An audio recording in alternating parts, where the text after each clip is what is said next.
welcome to another Marketing Technology Minute.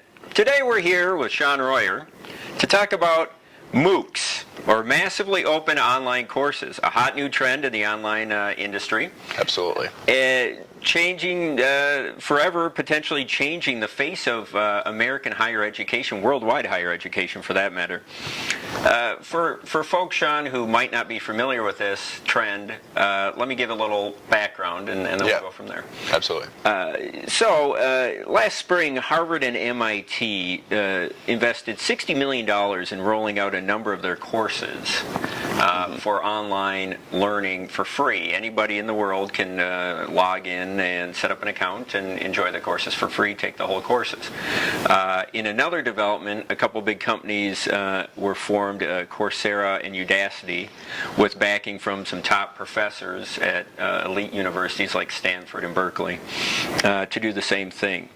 And a lot of these courses initially were focused on technology learning, like computer programming and web design. Yeah. But now they've kind of rolled out to the humanities and business and economics, everything you can think of. Now, I know, Sean, you have actually taken one of these courses. I have. So we wanted to get your perspective on, the value of taking them. Sure. Yeah.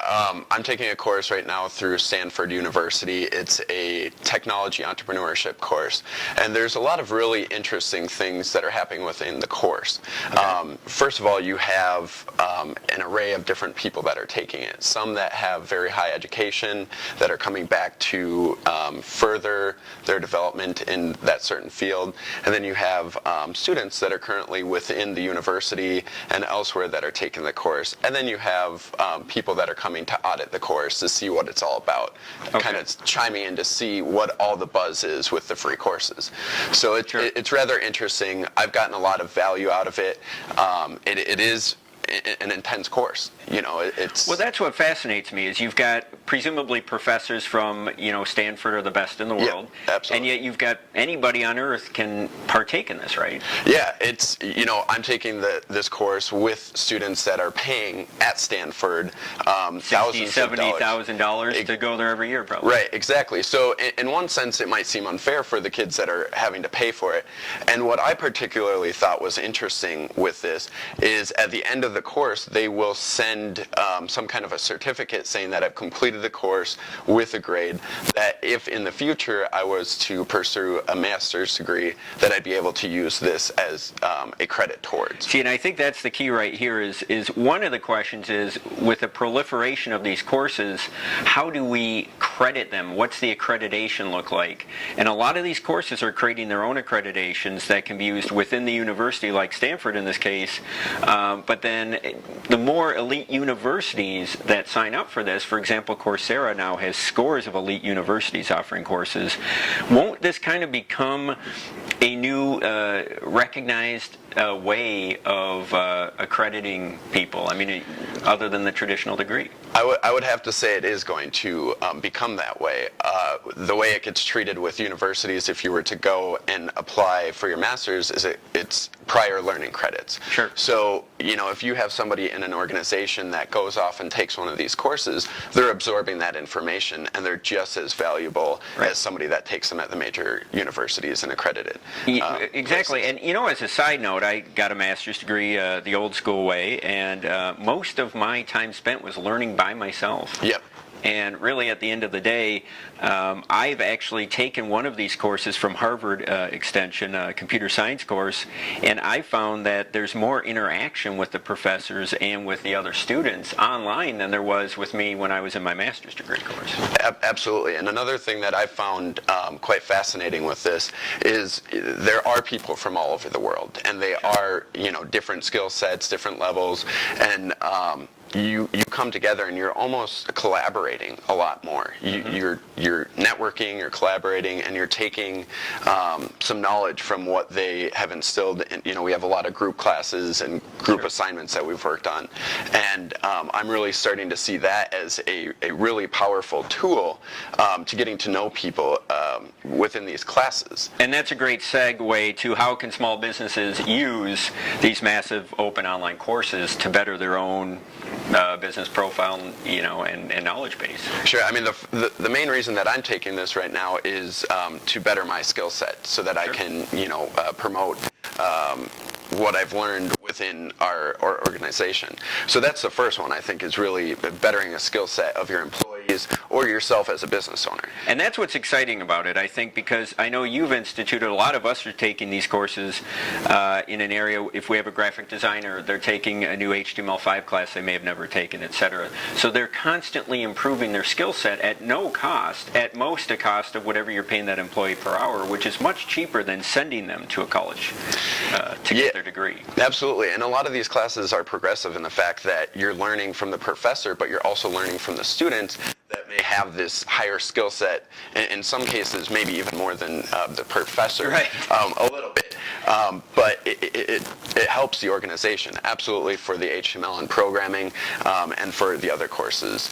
I think, another way that this is helping organizations is it expands what they can learn and the services that they can offer by the skill set that they're able to instill within their workforce.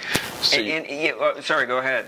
No, so for example, you use a programmer. Sure. Well, we might have a programmer in-house that doesn't have a capability of Ruby on Rails or sure. Some advanced technology. But if you just plug them into these courses, they're able to come back to the table. Now they're that much more valuable, and now we can expand our product offering because we have that additional skill set. And I didn't have to waste money going out interviewing new candidates to come in, sure. train them, get them hire a whole integrated. New employee. Exactly. So the cost associated with that is a tremendous savings for business owners and people within an organization as well. And as somebody who's managed people for a long time, what I can also say is that it helps business owners and managers better keep track of the new trends, if only to manage people better. Absolutely. Because if you have a familiarity at least with programming, then you're better able to manage younger programmers, even if you're not a programmer yourself. Sure. And this is also a terrific way for those that are within the corporate setting or that are trying to move up to really advance to that next level in the ladder of your corporation. So I think there's a lot of really great benefits to the online learning. It's the exact same intensity as if you were at the course. You learn a lot from it, and it really pushes you to be, to motivate yourself to get the homework done and do the assignments. Now, let me ask you a very important point. Let's say in 3 or 4 years or 2 years or even in a year, if there was a young person who came to you, or any person for that matter, who showed a list of courses that they had taken from Harvard, Coursera, Duke University, etc., and they were certificate courses. Yep. Would you hire them? Well, I think that's a very interesting question. We're seeing that paradigm shift right now in education. And when we're hiring people within organizations and these businesses, what we're really looking for is that skill set. Yes. And at the end of the day, everything is changing outside of education and how we are labeling skill sets. I mean, we have badges out there. We have, your certificates. The gamification. The gamification, exactly. Of learning. And I think that's going to apply here. Sure. It's going to be less about where did you graduate from and, what degree do you have. And it's going more to about what you know. Exactly, your skill set. So if you can go into an organization and you can say, I have these 4 skill sets, that's going to be much more important than saying, I have this degree from this one university that's very specific. And as somebody who's been in business for, I hate to admit it, over 20 years now, what I can say is that as a general trend between inbound marketing, between massive open online courses, there seems to be less of a focus on form and more of a Sure. focus on substance. It's really all about putting up Yep. what you know. and it doesn't really matter what your degree is or what your background is. And that's what's exciting about the future, folks. It's more cost effective, leading to higher quality employees, higher quality managers and owners, which can only lead to higher quality products and services for the marketplace. Yeah, absolutely. And we encourage you to go out there and check out some of these free online courses and try it for yourself within your business and your organization.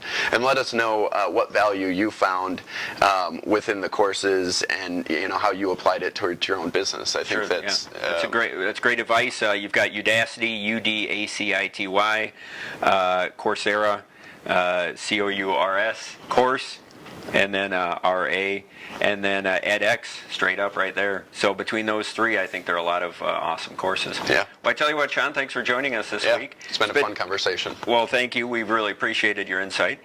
Folks, this has been another Marketing Technology Minute, your place for the latest trends in marketing technology. See you next week.